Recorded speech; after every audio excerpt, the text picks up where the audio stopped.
Tim Weisberg here, along with my new co-host for the hour. We have Ross, who's joining us. Yes. Ross, you are normally joining us over the phone. Over the phone, if you call in. This is a different side of it for me, but this is definitely amazing. You've been in the studio while we've done the show, though. Yes. So you've seen how we pretty much operate on a wing and a prayer. Yes. For most, and we are definitely doing Do that tonight. You came in, and I said the first thing I said to you is, "You're going to be running the chat room while this is going on because I don't have access. This is my internet computer for the night." So we're messed up in that regard. And then I tried to call our guest in the last hour, Dr. Glen MacPherson, who fascinating discussion about the worldwide hum, and certainly we're going to revisit that with an entire episode somewhere down the line. But I'm trying to call out to him because we were going to do the interview over Skype. Yep. Can't do that. Yeah. With no internet. So then I'm like, okay, well, we'll give him a call. And then I go to give him a call and I can't dial out on the phone line. Oh, jeez. So I don't... they're upgrading everything. Yep. But I think they just said, oh, yeah, you guys can do the work on the weekend because nobody's around. They forgot about spooky South Coast. Well, that's not So good. that's all right. We're going to have nice fancy new phones in here. We got this big TV in here now. Yep. Permanently installed cameras. So we're definitely moving up. Yep. It's just sometimes, they don't have everything put together. They don't plan the work around spooky South Coast. Yeah. So that's all right because we just make do and we talk about the paranormal however we can. Exactly. And we are going to get into some, because you're a musician and you've brought your lead singer here. Is that yes? Is that My lead singer and co-guitar player, introduce Dan Lozzi. him. This is the immortal Dan Lozzi from 7 Day Curse fame, local fame. And you yourself, people know you as Ross on the line, but you're a musician. And Yes. You're also a paranormal investigator. Yes. And you've been on a number of different trips and events with us, and we've known you quite a few years now. Yeah? Yes. So 3-4 years. Yeah. And we don't, we always enjoy going out and investigating with you, but you don't only do it with us. You're always out there looking for different adventures. Yes. So we're going to get into some of that coming up, but I want to let everybody know about one thing first, and I can't reveal too many details yet because we're still kind of finalizing the details. But this week we found out that there is a member of the paranormal community who is under the weather, and that would be Max Borden. Who is the official cat of the Lizzie Borden Bed and Breakfast. Oh, no. Anybody that's been to the Lizzie Borden house, whether it's for an investigation, for an event, to stay overnight, for a tour, you've encountered Max most likely. He walks around like he owns the place because he does, in fact, own the place. It's Max's house, and he just lets everybody else come in and have fun there. So Max has been ill, and we're not exactly sure what is wrong with Max. Poor Leanne has been running around to different vets and having different tests done, and they can't really figure out exactly what the issue is with Max. So he is scheduled to undergo some MRI work on Monday. It was supposed to happen the other day, but they said let's wait and give it the weekend and see. So needless to say, as all this has been going on, the vet bills have been piling up for poor Max and for Leanne. So we said, how can we kind of help out with this? So we have been reaching out to a lot of our paranormal friends, and listen, we've built a great network with Spooky South Coast over the years. For sure. All of these people that are on paranormal TV shows, like we can just pick up a phone, we can text them, we can call them, we can email them, we can get them to respond. And so what I did is I put together a group of, the paranormal celebrities, and I said, here's the situation. We want to do some kind of an auction. Who would be willing to donate things? No judgment if you can't, if you don't want to, whatever. It's a cat. So some people are like, yeah, I'm a dog person. I don't really, Some people are like, if it's a person, maybe everybody that we reached out to has gotten back to us and said, I will absolutely donate something for this auction. So we're going to work out the details. We're going to stream it live from the Lizzie Borden Bed and Breakfast. And we are going to have basically all the items that we can have will be right there. We'll put them up on camera. We'll give you a chance to know ahead of time what they are. We'll have the opening bids based on, kind of what they're worth. And we will conduct this auction style worldwide. People That's can amazing. jump into the chat room just like they can on Spooky South Coast and make bids. They can call in on the phone and make bids. We'll come up with different ways for them to be able to make bids.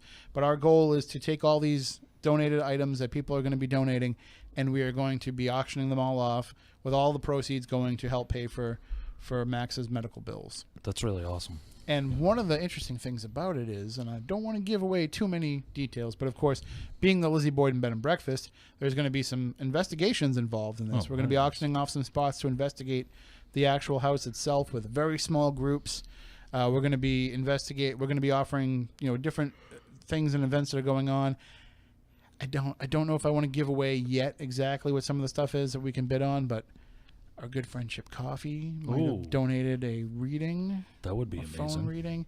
I think I can give this away because I talked to Nick and Elizabeth this afternoon, but a year subscription to the Haunted Space will be one of if you haven't been to the Haunted Space on vidi.space, if you haven't gone to what they're doing there, it's amazing. Mm-hmm. So we might be, letting a little bit of a cat out of the bag, no pun intended. But these are some of the things that we'll have. And also, the news came out this week that Donald Woods and Leanne Wilbur, who run the Lizzie Borden Bed and Breakfast, they closed this week on Maplecroft. Oh, so they now really? Officially own Maplecroft. Well, that is amazing. That's the house that Lizzie Borden moved to after the trial, the house where she died, which has been undergoing a great amount of renovation over the last few years. The idea is that they're going to turn it into a bed and breakfast just like the murder house, and people can have their choice of where they're going to stay when they want to come to Fall River. But there may be some investigation of Maplecroft involved. Well, that would be very interesting. So we'll see about all that as it all comes together. But stay tuned to Spooky South Coast and to our social media and to the Lizzie Borden Bed and Breakfast social media, because we are going to announce it once. The problem is Leanne's been running around so much, taking care of Max and actually getting him to these vet appointments and having all these tests done that we haven't had a chance to work out and finalize the details. But hopefully all of our paranormal friends, especially the ones that are in the area that are donating, we want to have them come to the house when we do the event, because it's one thing if, somebody sends along a T-shirt. It's another thing if they can be standing there holding the T-shirt and, showing support for Max and for the Lizzie Borden house and all that. So more details to come on that. Sounds like it will be a good fundraiser. I hope so. And he's part of the experience when you're there. Really, absolutely. Like if he comes up to you, because he's still a cat. Right. He's very finicky about who he wants to interact with. He and I have had a very interesting relationship over the years where, he sees me so much that he recognizes me and he knows that I'm supposed to be there, but he also really doesn't care that I'm there. Yeah. He's like, no, I smell dog. I'm a cat.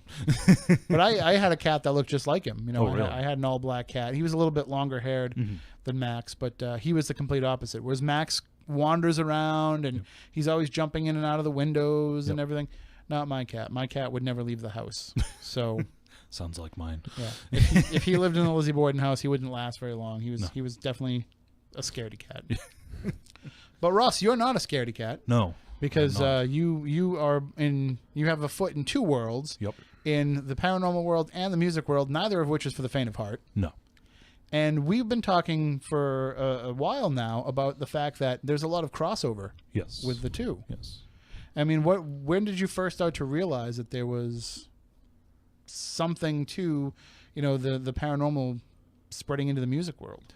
Well, I guess it all goes back to the the late 90s when I started, one of the bands that I was in started practicing at a local studio. I'll leave the names out, but it was apparent to several people after being there for several months that the place was extremely haunted. And I do believe at one point there was a local group that went in there and documented several different hauntings there along with the owner of the studio. And that's where it all started to begin. Because, this was a place where bands congregated, they practiced, they had, parties, and there was all sorts of different nefarious things that had taken place there, and it had just a very bad history.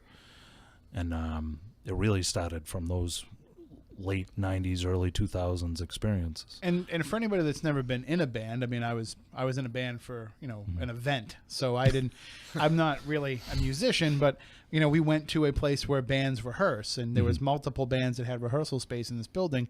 And when it comes to a place like that, it's not like you're Guns N' Roses and you're renting out this place and it's just, the band being in this location rehearsing all the time. There's different bands coming in and out, different styles of music, different people, different lifestyles. And so there's a lot of different energies that are coming into these places and leaving themselves behind. But this was definitely a haunting, and not so much just residual energy from what's being put out there. Absolutely not. It was absolutely haunted. And- And there's several stories over the years from several different people. There was a tragic death that took place on the property, and which almost precipitously upped the energy there, and things seem to have kind of ramparted and gotten crazier there after that. And Dan and I both have stories that we've collected and heard from and experienced and shared together over the times that we were there. So we know that Ross is a weird guy, that he's into all this stuff. But Dan, I is might this be something... weirder. Let me make sure I turn you on there. Try that. How's that? Hear me? No, I guess maybe... Are you on this one? I don't know. I don't know why that's not working. Uh-oh. Oh, Should I go? There we we go. go. Hey, There There we you go. go, Dan. Somebody turned the wrong button off. All See, right. we have a new guy in here in the afternoons that's learning the board, and he doesn't really leave it the way it's supposed to be. But so you're normal. You're not weird. No, I'm weird. I'm definitely All right, weird. good. I Then think you we fit all in have on to the be show. to be into heavy metal somewhat, Yeah.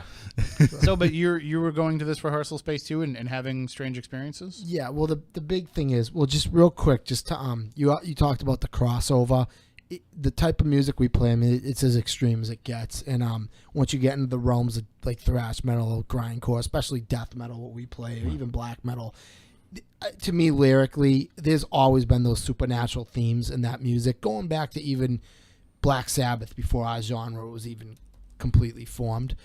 So that's where I think to me, it's like very natural we would come on a paranormal show. I mean, even lyrically, some of our stuff gets into that Yes. world. But anyway, the main thing that I told Ross we should bring up at the studio was, we saw the owner not too long ago.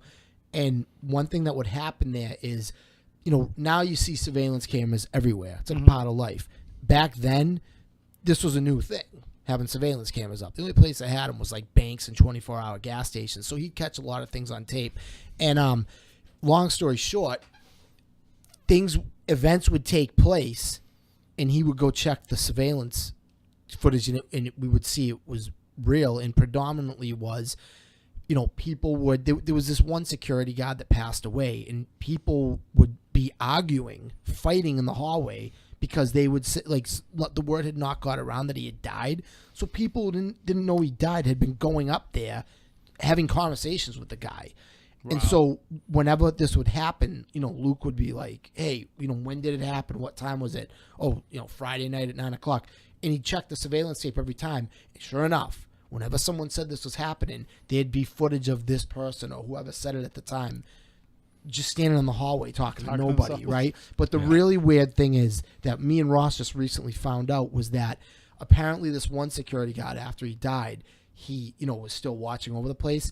There were 2 different accounts where people got into physical altercations with him after he had died. Neither one of them realized the guy had died. One had called the police and said, he called the police and then called him, said, if this guy comes any closer, I'm going to stab him.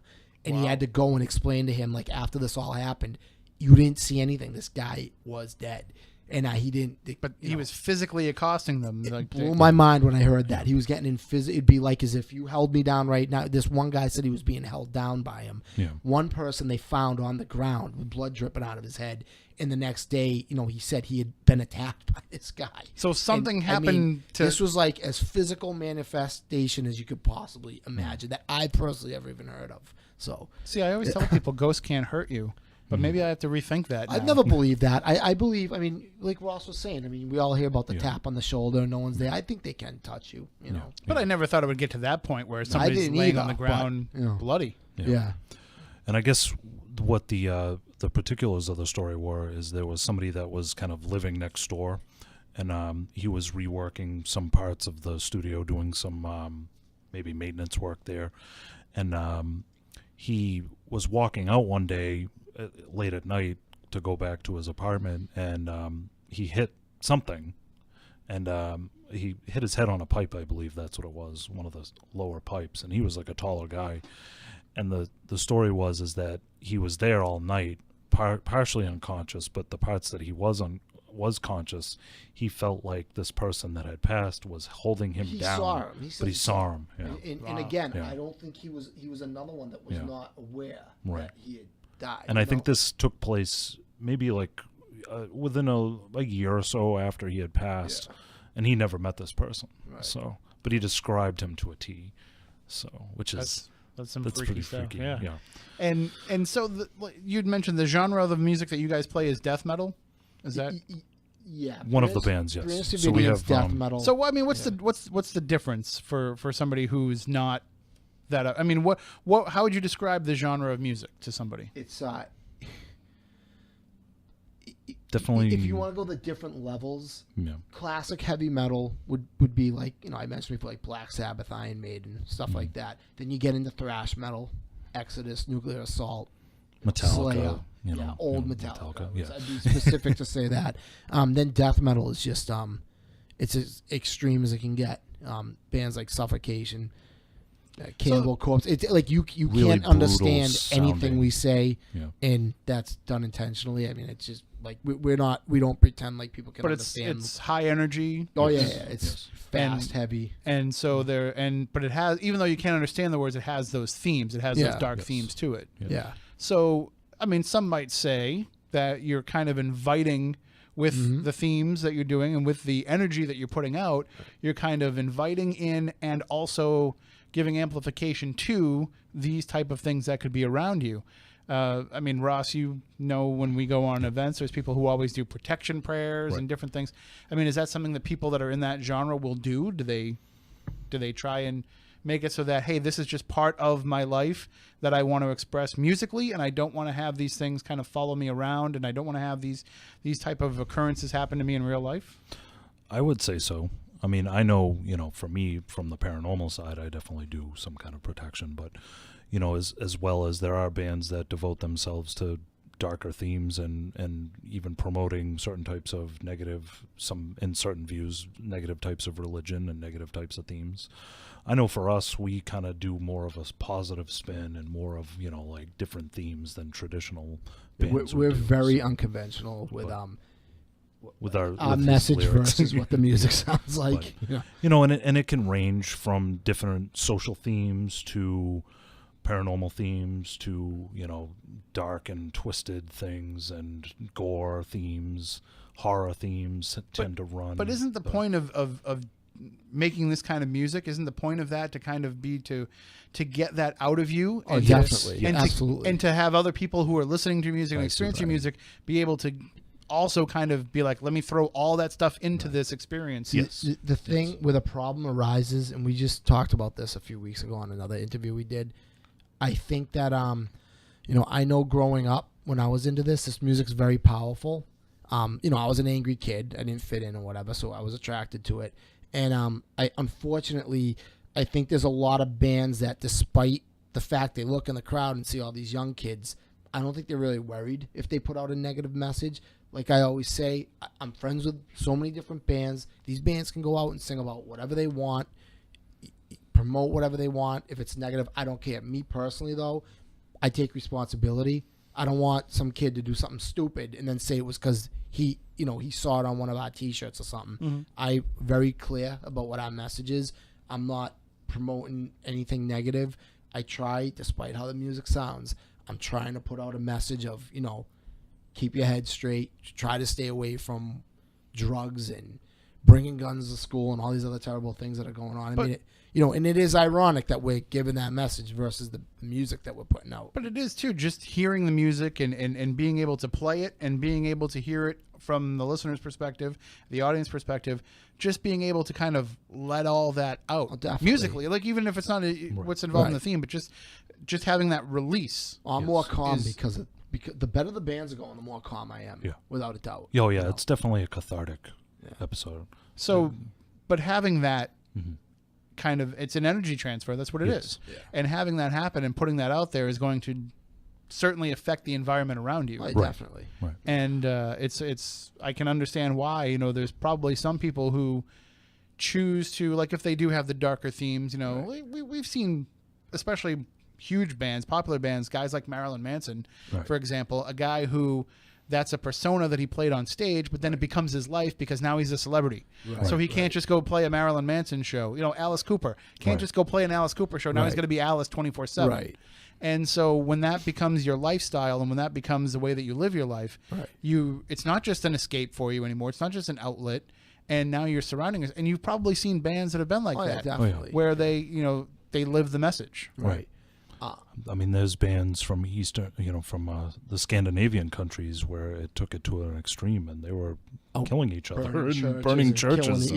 But you know, too. I mean, and I'm not. Look, I'm not. Our name's Branch Davidian. That's not a happy name. I'm not sugarcoating any of this, but like I said, we're one of the few bands. Like I think that's very aware of. We're trying to hopefully do some good with this.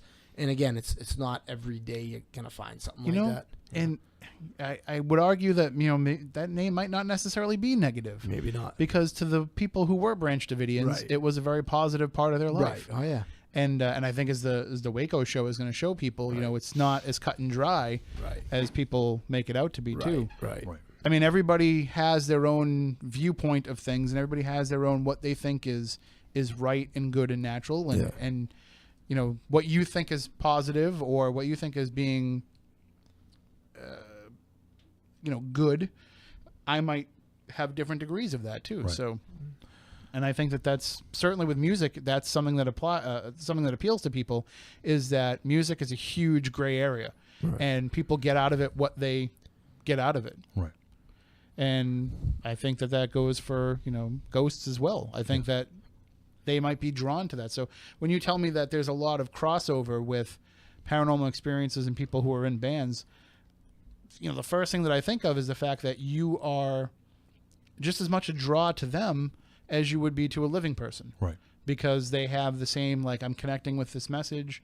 And you have the added benefit of, you can say too, you're putting out actual sound waves, and you're putting out actually something that they can manipulate and put back to you. Right. I'm sure that you guys have done recording in the past. Yes. And have you ever had voices show up on your recordings that weren't anything that you were aware of? Not with me. Not in the studio, probably, but I know that. That stuff's heavily shielded, though. Yeah.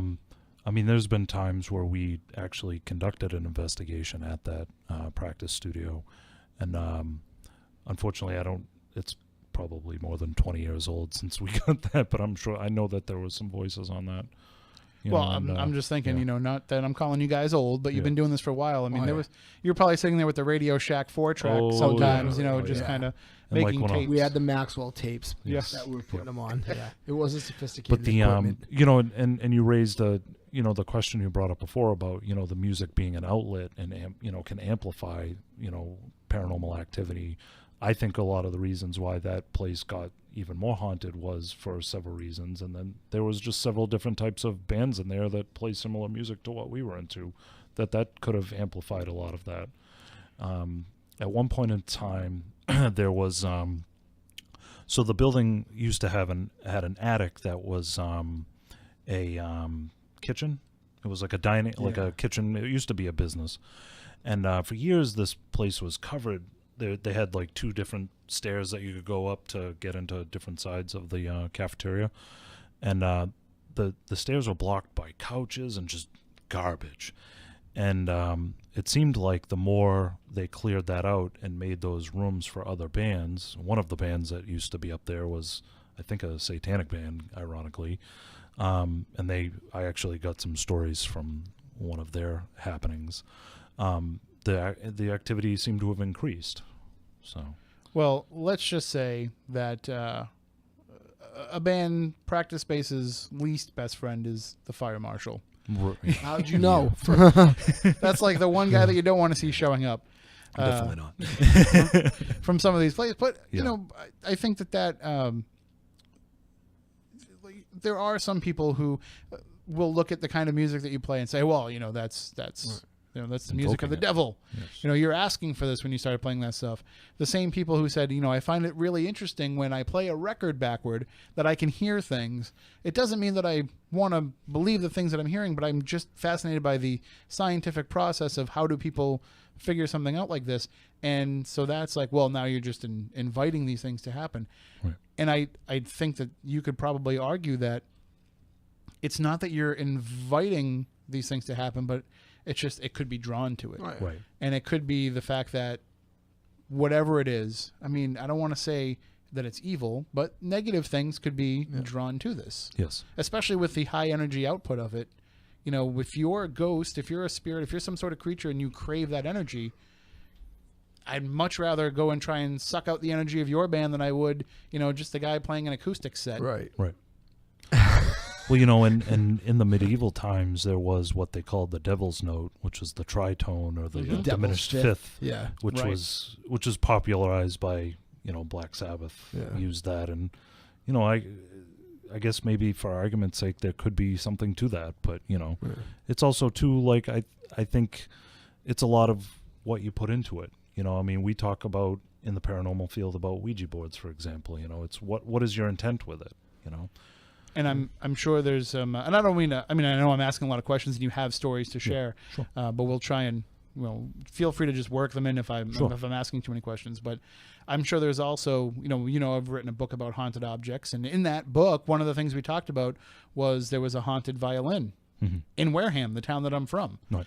and I'm sure that there's a lot of cases of instruments that have been said to have been haunted, and you probably know people who have had instruments where they say something weird goes, I could be home alone and all of a sudden I hear this thing playing in the other room, and stories of that nature. So I'm sure that the instruments themselves can have attachments to them as much as the places can be haunted.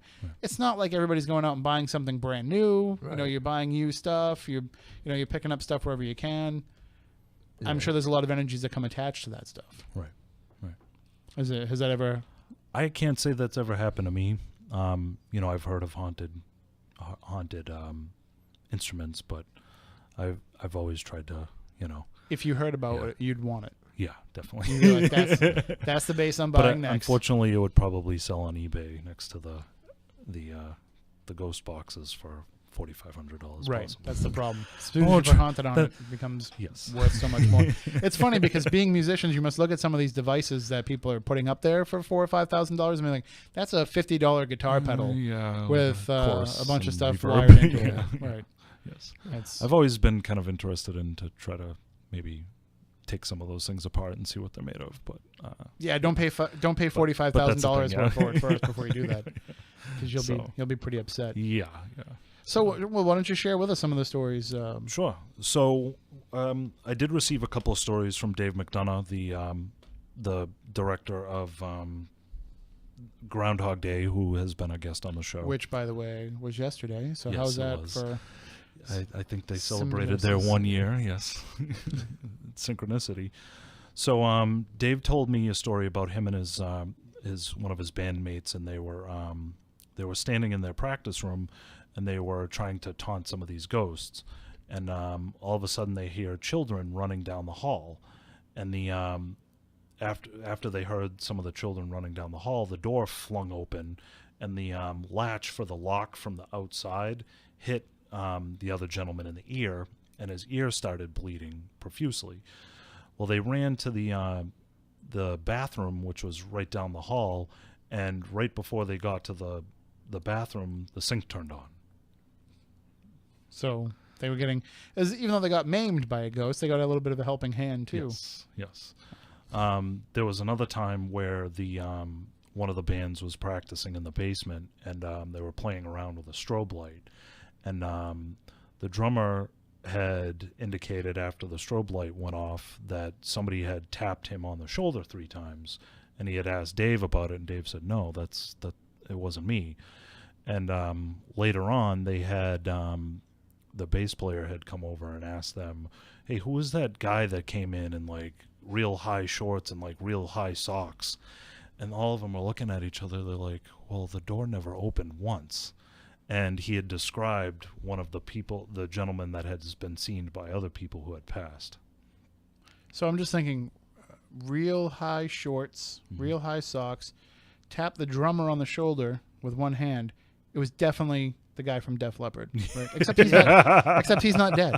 So Which guy? the drummer. Oh yes. Was it Rick Allen? Is that the drummer? Yes. I can never believe so, remember which yeah. guy is which in Def Leppard, but I know I shouldn't make one arm jokes about drummers, but I but got- he also also wears the shorts with Yes. I got the best Def Leppard joke of all time. If you want, Oh, before jeez. we go. the. Is it air appropriate? Yeah, it is. It can go over the radio. Yeah. All right, hit us with it. A friend of mine, he's a little older than me. He's been to many shows over the years, concerts and stuff, and he happens to be related to this young lady sitting behind me. And I asked him one time, I'd always pester him about what bands he saw, and I'm like, hey, because I was always in awe of these bands. He'd see them at the height of their careers. I'm like, did you ever see Def Leppard play before? He goes, twice. Before and after the No, That's a great answer. Oh man, I don't think I've ever seen. No, I've never seen them live. Yeah. But they're playing what? They're playing Fenway Park this year, are they? I think so, coming yeah. around soon. Yeah. Are they doing a retirement tour finally? Or? No, they're never No. going to stop. No, probably You not. kidding? Well, that's the great thing about music, though, is that you can meet your heroes. Right. I mean, it's you never know who you're going to cross paths with, Right. and I've talked to celebrity musicians who have had paranormal stories before.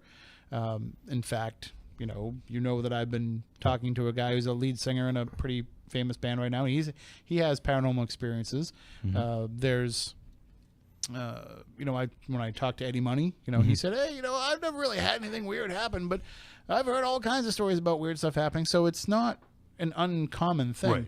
But it gets even worse when you get into the point where you're getting on the road and you're traveling and you're staying in all these different places and all these energies are behind. Is there any stories that you've been able to collect from bands that are on the road that have maybe stayed in like a haunted hotel or a haunted motel or something? Not in particular, but I do know from experience. We were on the road this summer, and we were kind of in the border of New York. We were kind of in like the Saratoga Valley area in the middle of the night, and I felt that eeriness feeling there. Well, that whole area, it was that's your Sleepy Hollow area. Yeah, real dark feeling. But There's probably a lot of places like that where, if you're, especially Ross, you Yeah. go out looking at, I don't know, Dan, if you do any investigating, outside of having these experience in the music world. Right. But you pick up a sensitivity to these things. yeah, I've picked up a lot of stories, and one thing trying to remember. There's a band, someone who has a friend of mine that's got a lot of stories. There's a straight edge band from Erie, Pennsylvania, of all places, and it is a little eerie out there. That was a good show too. Yeah, So was Erie, Indiana. he's got a lot of stories. He had this great one I love that in Pittsburgh there was a family he knew or something, and they had a grand piano. And what's creepy is the way he tell the story. He's like, in the middle of the night they heard it playing. He goes, ragtime piano down in the basement, which is kind of freaky. He had a lot of stories, even in his own house. He said there was something in the attic. He went outside and looked up, and right. there was a light on and a window open. And he's like, well, how on earth did that happen? He went up, shut the window, put the light out, went back out. It was on again. And, this was after his wife or someone had thought she saw someone in the hallway. And I guess he went up in the attic and he said, listen, he goes, whatever you are, you can stay up here, but I can't have this window open. And it was freezing out there. And it never happened again. But, I mean, he straight out, he's like, man, I'm telling you, I went out there. I just shut that light off. I mean, it was right back on. The window was open again. And, I've been in the Amityville house twice. Wait, hold on, what? Yeah, the house on Long Island. You've been there? Yeah, all from touring. Just like walking by outside? I've walked right in front of it. I've stood on the front lawn. I'm very jealous. It was amazing. And Also, I should warn you, you can't say that word on this show. why? Oh, that's right. Things happen. Yeah. I mean, Oh, everything's already man. gone wrong tonight already. Great. So, but Give me an usually example of what happens. So I know what to look out we've for. completely had the broadcast cut out when we've talked about it because you said that. because we said the A word. Oh yeah, we've had computers shut down. I'll tell you my creepy Amityville story. All right. So, Jackie Barrett, who is a psychic who works with Ronnie DeFeo, the Amityville murderer. Right. She wrote a book with him. He was one of the children. He was the oldest one, the one Right. that they think committed all the murders of the Oh, DeFeos. the DeFeo family. DeFeos who lived You're not before talking the about the Lutzes. Lutz who moved No, in afterwards. the Okay. DeFeos at first. Okay. So she wrote this book with him, and Right. originally I was going to help work on that, and it turns out that Jackie said, no, I got to just do this myself. Right. And so we had her on the show to promote it when it first Right. came out, and she said, I have a message for you from Ronnie. What? And I said, what? Ronnie DeFeo has a message for me? Yeah. And he said, yeah, he warned you to stop, looking into this because it knows about you. And I'm like, wait, what? Wow. Whatever evil things there knows about my interest in the Amityville Wow. case and has been reaching out to us. So when we talk about it, that's what it is. And we've actually had one of the Lutz kids on the show, Well, too. I'll tell you this. That's amazing. You had one of them on. Good friend of mine. Is there somewhere I can listen to it? Sometime? Oh, yeah. I mean, It's that's- on SpookySouthCoast.com. It's on YouTube. Yeah. There were times often where I wondered, like, right after I had visited it for the first time, there was just things that I was kind of like, wow, I wonder if it was connected to me going to check it out. But the thing that got me about it that I tell everybody is how painfully normal the neighborhood looked. Mm-hmm. In the movies, they portray it like it's way off. I mean, you've seen the movie, like Right. it's out in the woods, isolated, right near the water. This is like right up against the street, up against the sidewalk. The houses are all next to each other. It is in no way isolated. Which is why the neighbors hate all the publicity. it's Yeah, got. well, do you know they signed an ordinance? You can't go looking at. You go sightseeing there, they can give you a ticket. Yep. And me and my friend were very well planned out. Both times we went, I said, this is what we're gonna do. We there's a pizza place or something, a laundromat or something at the end of the road, and we parked there. I said we're just gonna walk by because there are people walking around, like Sure, yeah. like people Just that a live in the regular neighborhood, residential neighborhood, sure. And it was like the same thing. I saw the Jackson 5 house once, which has nothing to do with this, but I saw where they grew up. Now, that might be weird with me. Yeah, I guess you're right. But again, it was funny how, I just remember kids jumping rope in front of the house and people walking their dogs and nobody cared that the Jackson 5 grew up there. But anyway, I said, let's just walk by casually. Just walk by, take a look at it. And I had a camera on me and I kind of like put my hand up and really casually took a quick picture and just snuck it back in my pocket. I have the picture. And it was a lot of fun. To me too, it goes beyond the ghost. That's my childhood. Like I was all into that stuff. And it was fun. As much as it was scary, it was very fun. But yeah, I saw it twice. It was a trip to be able to see it. So you're gonna want to give Dan some of the archives, some of the videos. Yeah, I'm definitely gonna. Let me listen tell to you, that. we've talked to Jackie Barrett, we have talked to Chris Lutz, we have talked to Laura Davidian, who was the journalist that chronicled the story in the newspaper. We've talked to Ryan Katzenbach, who's made documentaries about it. We've had a lot of shows about the A word on the show over the Two years. quick questions before if you don't mind. Sure. DeFeo, what I can't remember because I've seen so many different interviews with all these people. Where does he stand? Did he say that there was something demonic that possessed him, or did he say it was a joke? They did at first try to portray that. No, because they tried to say that he didn't commit the murders, Right. But they did try to say that there was some sort of negative thing in the house. Right. They got away from that over the years. Okay. And now, since he started working with Jackie, it's come back up as being like there definitely is some sort of negative entity there. Question number 2: because a lot of people have accused George Lutz of making up the whole thing, right? That pitch. You ever seen the picture with the kid peering over the railing? Right, which is, from what I understand, is more than likely because that was from an investigation that the Warrens conducted. Right. And that's more than likely it's probably the investigator that was there that night.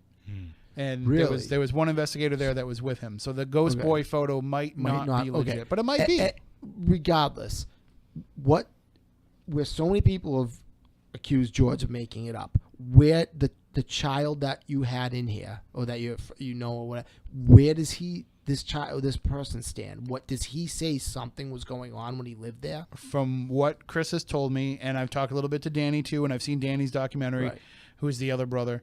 From what I understand is Chris says that the stuff that went on is far worse than what they portrayed, that George was fully inviting these things into the house, that it was, what we saw in the movie and in the book might have been made up or might have been fabricated or what have you, but that they were having horrifying experiences because he was dabbling in all this stuff and he invited it all into the house. So if you have somebody that's into all of this stuff already, and you're moving into a house where these murders just occurred, and these murders might have been influenced by some sort of dark entity, it's all kind of coming in a confluence of evil that's leading to all these problems. Wow. Yeah. So, yeah, definitely one of my favorite topics. We could go all night on Amityville. Oh, yeah. We'll definitely have to do that sometime. Yes. But one of the things that I was thinking of is have you ever heard of a case of one particular song drawing out? Because we go to investigations and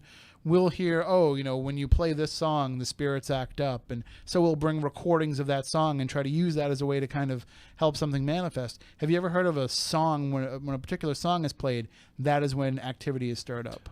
I've heard of Stairway to Heaven. I was going to say, because usually at midnight.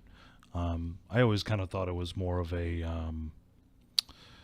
like a urban legend, but I can't say that I haven't tried it myself, and it's definitely. Listen, if I'm things driving, have gotten weird. If I'm driving down the road late at night, that song comes on, and I'm by myself, I turn the channel. Yeah. There's a lot surrounding that song, huh? Yeah, there's been a lot of stories, Wow. and what's funny is the story has come about that the song was written by the devil. That it was kind of just either depending on the story. Different stories that I've heard is that Jimmy Page bought the house that Aleister Crowley lived in. I was just telling her that the other day. And that he may have been doing automatic writing where he just laid there and he, kind of just let the pen flow and the words came through.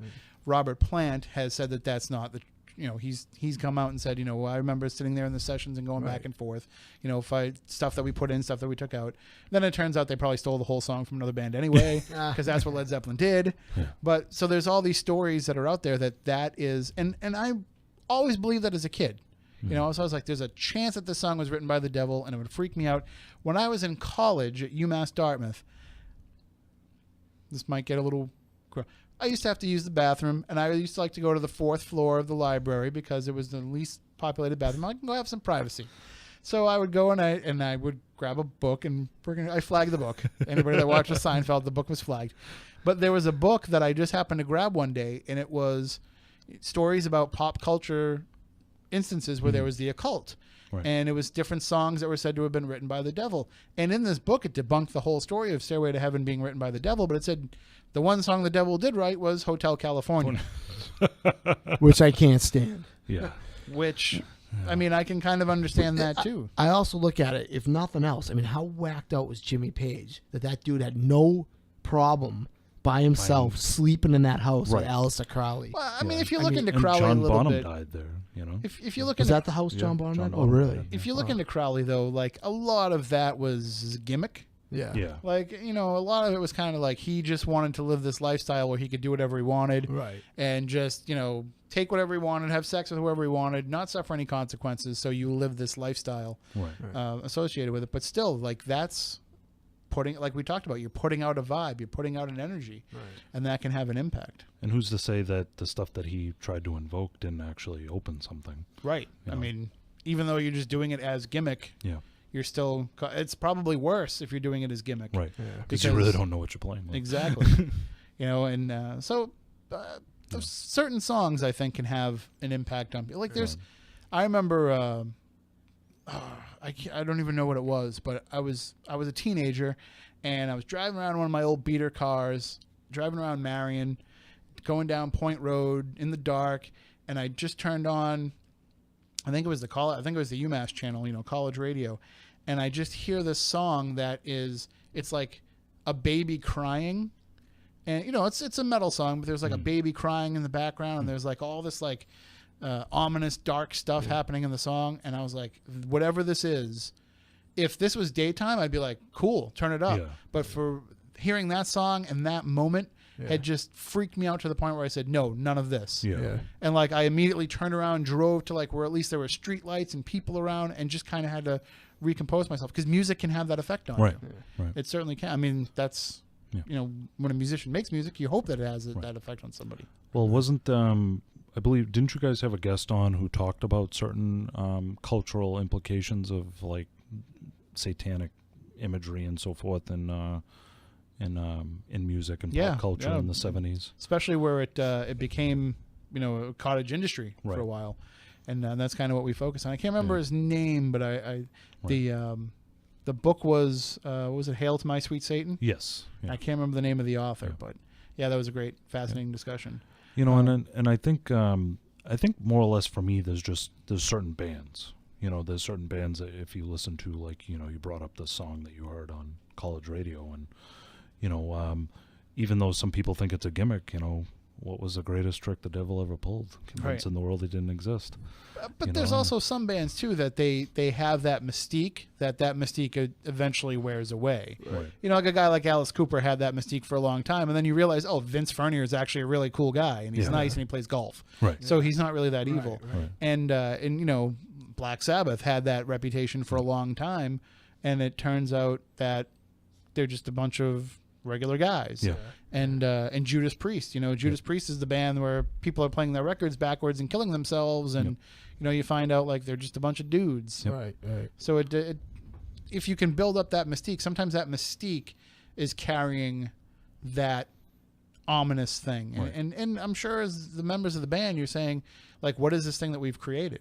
Right. In some ways it's good because it sells T-shirts and records and concert tickets, but in other ways you're like, what are we doing here? What is the messages that we're sending here? Yeah. Right.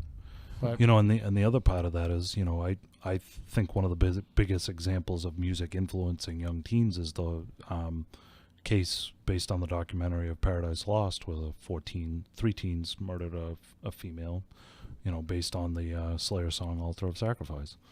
You know, and they thought they were invoking some kind of satanic ritual, and it was a pretty brutalized case. You know, and they directly thought the music influenced them, you know, and it's interesting the profound effect that sometimes these things can have on people's minds and thoughts, and it's you know, and I know there was a lot of blame towards the band and towards the songs and whatnot, not that I necessarily agree with it, but it's interesting that that's kind of what they pointed out as their motive on top of it. Well, but that being the case too, like, you know, Tipper Gore and that whole crew is always looking to find any kind of thing that they can in the music. Like I remember the Judas Priest trial when the kid had killed himself. You know, they said that when they played the record backward, the phrase that came across was, "Hey mom, my chair is broken." Yeah. Like, what does that have to do with anything? Right. You know, just because you can make out words doesn't mean that. Don't worry, that's not haunted. Right. That's, Right. that's just You read my mind. I'm like, wow, who's doing that? Well, you know, it's and the Amityville computer. well, you know, and there was the other case with Ozzy and Suicide Solution. You Right. know? You know, there was that lawyer who swore that he was saying, "Get the gun, get the gun," And that's still, I mean, that still weighs on Ozzy's conscience to this day. You know. I always love the video though of where they show that, and Ozzy just stops for a minute. And he's like, "Get the bleeping gun, man!" And he's speechless. We've done entire shows too where, God rest his soul, our Gary Patterson used to come on. We talk about rock and roll legends and curses, and we would talk about the Beatles and all the backwards, you know, the backmasking that they would do and that stuff. So we only have a few minutes left. I want to say, give me the best story that you've collected, if or at least the next best one if you've already shared it with us. So, I mean, getting your head smashed in by a ghost is pretty bad. But so we were up in the attic of the old cafeteria one time, and we were just doing some, you know, like precursor EVP questions, and it was midnight. We were asking to have something make its presence known. I went up into the little front corner room, and I just started taking photos, and I immediately saw, like, I guess it could be more described as like a small, like, golem-looking creature, like trying to push into a door that wasn't there. wow. Later on, we went into the front room, and we noticed that there was a locked door from the opposite side. So the door was locked from the inside, and there was a mirror, a stand-up mirror facing the door. One of the things that I had doing research at that time, when you're trying to invoke a portal, you face a mirror towards a door. Later on that evening, we were there, and I remember we were asking it questions, and it was like the sound of 1,000 things scratching on the ceiling, and it was so loud and terrifying. I think almost just, you know, like Scooby-Doo beat feet and but, and you know, I can laugh about it now, but I mean, this was a very terrifying experience. That's you know, like when you're a band and you hear something like that, you're like, oh, okay, let's play like Happy Birthday now. yes. You know, let's switch gears a little bit Yes. here. We only have a few minutes left. Let everybody know about the band, how they can Sure. find out more information, where they can go and see you. Sure. So, so there's two bands. So both of us have that we're in together, and we're co-joined by a couple different members. The first band is Branch Davidian. You can visit us on our webpage on Facebook, Branch Davidian I was gonna say, band.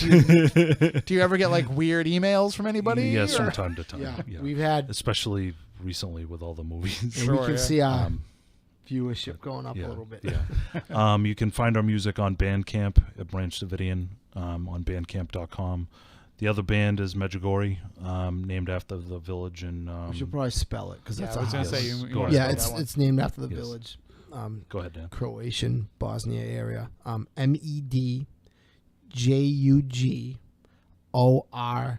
Medjugorje, Medjugorje, and that band. What I would suggest is if you go to YouTube, we have a video. The song's called "Spoils of War." I would look that up because that's kind of right now. We're both bands are riding on like the success of that video. It was well put together. It's just a performance video that we filmed, and but you look up that, and you probably find some related videos of Branch Davidian and stuff like that. Some shows where both bands are on the same bill, so I would strongly suggest looking that up. So I'm just gonna assume your music is actually better than David Koresh's, though, right? Yeah. For Dave- sure. David Koresh, who spent some time in New Bedford. Right. Did he Oh, really? I'll Really? tell you that story off the Wow. air. And I heard it on Chris McCarthy's show. Oh, I can't take interesting. credit, Wow. but we still got we got a minute? we have 1 minute. You can also find our music right here in New Bedford at Purchase Street Records. Nice. Oh yeah, yeah. Visit, yeah. visit Roger. He has copies of the Medjugorje album and T-shirts and And just go in there anyway, even if you don't Yeah, want to check give our them the stuff local out. business, Roger's so- been a big help to us over the years. Go, yeah, huge supporter of all local music. Yeah. Great friend of this show. Yeah. Go into Purchase Street Records. Tell Roger that you heard about it on Spooky South Coast, and I guarantee you he will not give you a discount. Because did you see he had Chip Zanoff in there the other when Enough's Enough? There was Dizzy Reed had a band and Chip Zanoff was in the band. So Chip goes into Purchase Street Records and goes to buy one of the Enough's Enough records, and somebody wrote underneath it to Roger, "Did you give him a discount?" And Roger just writes, "No," because that's Uncle Roger. yes. All right, well, we are out of time. We will be back next week. I know next week I have wrestling down the street here at the VFW Hall, so you can come out and check that out as well. It'll be for a good cause. All of those House of Brick shows are for fundraisers, for great causes. So come on out and see me do the ring announcer thing, and then get home in time for Spooky South Coast, because we are going to be talking about the paranormal. We'll have some more guests in as well. If you need to reach us at any point during the week, spookycrew at SpookySouthCoast.com. Follow along with everything that we do on YouTube, on the Spooky South Coast app. Wherever you can find podcasts, you will find Spooky South Coast. We appreciate all the love and support that we get from everybody here as we are now in year 13. Big things are happening. So until next week, for everybody involved, I'm Tim. Stay spooktacular.